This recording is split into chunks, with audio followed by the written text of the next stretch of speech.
Insert 70s serial killer is currently trending on Twitter, and you always look at who is making these trend. You know who it is?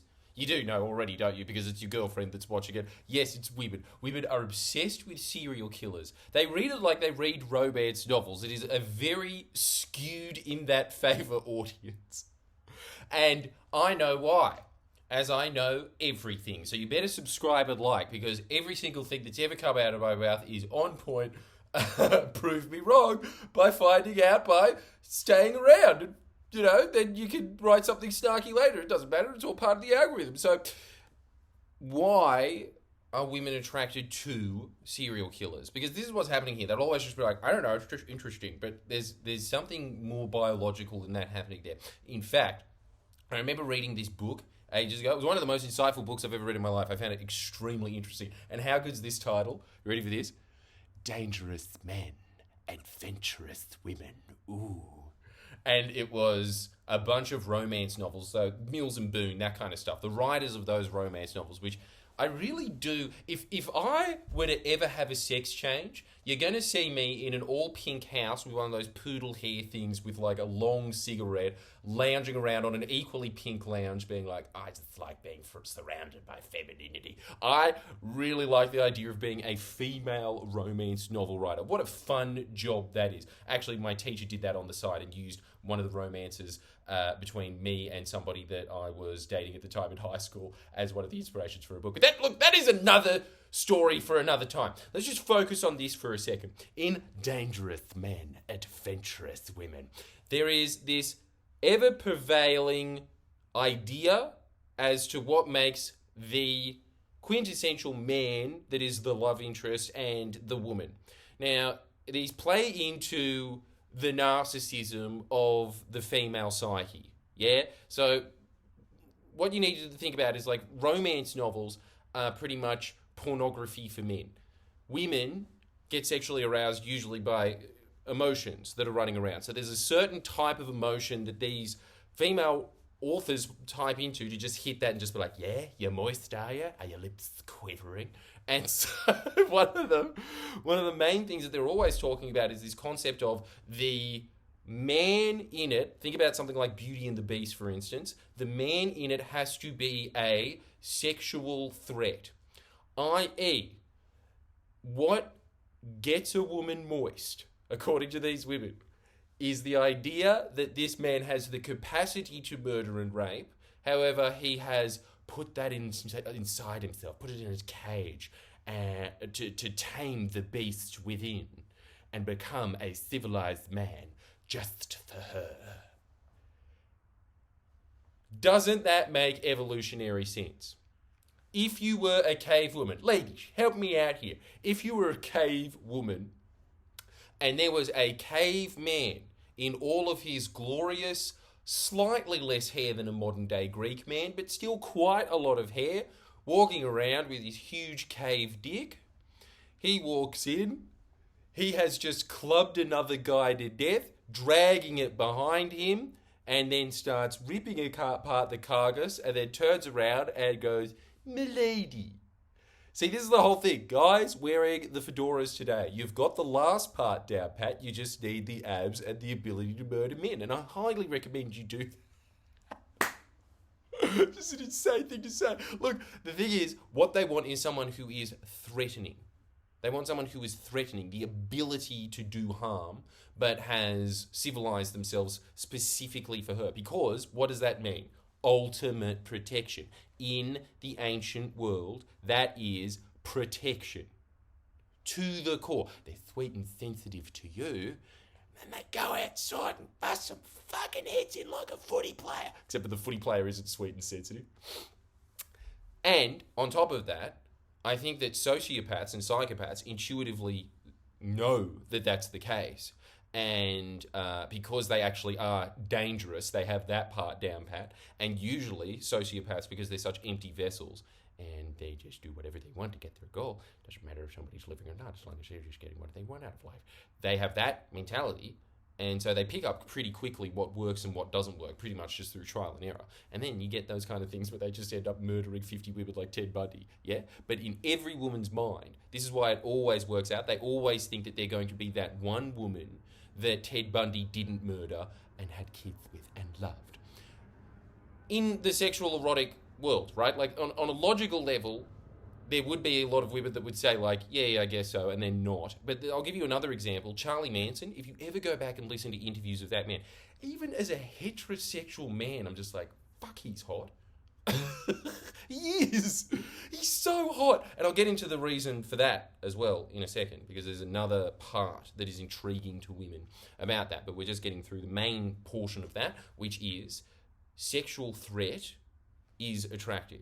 This is why guys in day-to-day life, who's going to get laid? I think we all know from experience, if a chick says, he's nice, or he's cute, or he's sweet, what does that mean?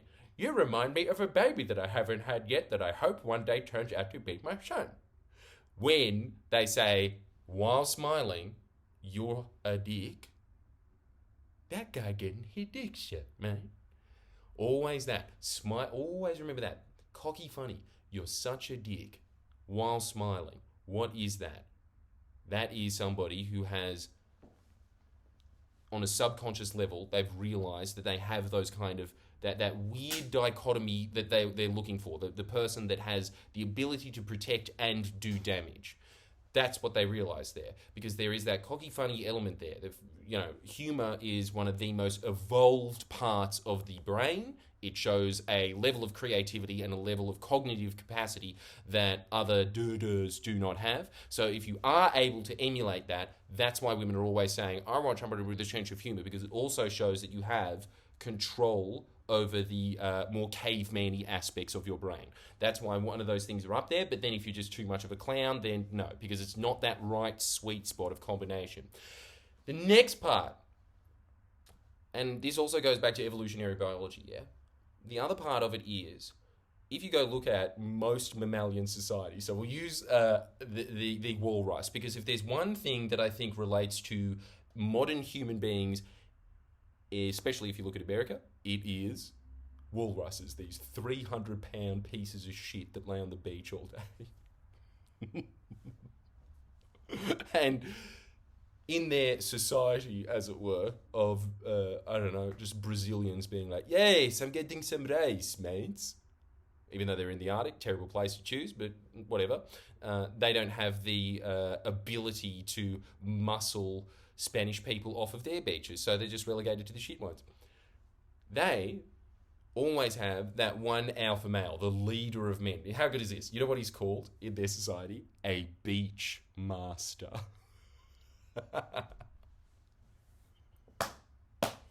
Isn't that the best word for alpha male that you've ever heard? We've really got to start using the alpha male. Screw Sigma, screw alpha, beach master. So they've got the beach master on there. And that is the one that has a harem of, 300, 400 female walruses. Then the other guys go in and then they sneak women. They go over, flop on one of them, while the beach master's sleeping, even if the beach master wakes up, because they just flop along the beach. Takes them a while, and then they go, shit! And then swim off, because they're usually a lot skinnier. That's why they're not the beach master, because they just do not have the weight to use their neck, I think, as a weapon. Aren't you glad that you're not part of that society? But what I'm saying is, it's not that far removed from most mammalian societies, which is that there is always that alpha man. Yes, everybody's heard that before, that all the women want to have sex with. Yes, he is known as the leader of men, but there is also the outsider. Now, why would women be genetically programmed to go after the outsider, much like men are genetically programmed to go after the one who's like, yeah, Kim Kardashian's ass, nice. It is because the outsider brings outside genes. So women are hardwired to be attracted to things that are different. This is why my advice, whenever anyone asks, like, oh, have you got any Tinder game, Geordies? Yes! Just go back and look through my large litany of these videos of me just rattling things off the top of my head. It's there. But one of them was that, look, you go on Tinder. As a chick, Just write up a fake profile. Go look at it. It's the same guy over and over again. I like Great Northerns and travelling. I like Great Northerns and travelling. Here's some variety. Here's some variety. Ready? I like VBs and travelling. So there is this endless... Such a bogan if he is. But so there's some variety there. But it is the same carbon copy of a human being. I'm always saying, advertise what is different. Advertise what is different. You will not be attractive to 95% of women, but you will be very attractive to 5%. FYI. Now, let's talk about this in relation to the serial killer. It is not so much when it comes to rock stars. Yes, there is the social proof of thousands of women screaming, and so then the little peacock thing comes in, they're just like, I want that man now. There's that. But there is also the other element of it, which is that he is clearly indicating by going on stage with a huge man bulge, dressed like a disco ball in a leotard. Being a male ballet dancer wasn't weird enough for that guy. He had to also dress up like he is ascending to another extracelestial realm. And then they find that attractive. The reason that they find that attractive is because it displays that he is unique, different from everybody else. And so then you go and you listen to serial killers speak, and most of the time, because they're nuts, the way that they talk is so interesting, so engaging. Charlie Manson talks about absolutely nothing for an hour straight, but because, as he says, it's always brand new. Everything I'm doing is brand new. You're engaged. You sit there entranced, just trying to figure out what he's trying to say next. It's probably the same reason that people are attracted to Slavoj Žižek, despite the fact he's like, I'm a fat man that sounds like Donald Duck if he was from the Soviet bloc. It's probably the same thing that's going down there. They are different, therefore they are attractive. There's two elements there. So, the first one being, they've definitely proven that they can kill and rape. Serial killers, they know that. They're also locked behind bars. This is why Ted Bundy got thousands of letters from women. It is the locked behind bars thing that gets them all on heat. Like, you know, the female cats with the male cats with there's a female cat at doors, and they just start rubbing their ass up on the door, being like, it's that in reverse. That's what's happening there. And then the other element of it is, go listen to Ted Bundy. Very unique way of speaking again. The man had swag, and that's why it's a shame that he's dead. Anyway, if you liked that, make sure that you sign up to Jordan Shanks, because you won't regret it. There is a bunch of insights that I have, again, not because I'm smart, because I've read a lot of smart people talk about this stuff. And then, if you want more of that, you sign up to Jordan Shanks, where I give the primo stuff. I was just talking to my producer back then. Sometimes there's just things where it's taken either of us hours and hours and hours to get from reading a bunch of books or a bunch of studies on something that we think, no, you know what? If you want this, you got to pay for it. Either that, or you could go read the books yourself. And you could just sift through endless... That's what we are. We're just fishermen, but we're fishermen in one of those dying ecosystems, because a lot of self-help books is kind of like, believe in yourself. Okay, anything else? No? All right, well, where do you perform now? Oh, you're a hypnotist in Vegas. Yes, very different. And then every now and then there is something in there that's just like, damn, that puts the world in perspective. If you want that, 1 to 2 extra videos available at Jordan Shakes. You could sign up for the Jim Road tier, or you could sign up for the Wade Dye tier for an extra 2, and that will give you unlimited Succession life. So many stories of people coming up to me being like, my life has permanently changed.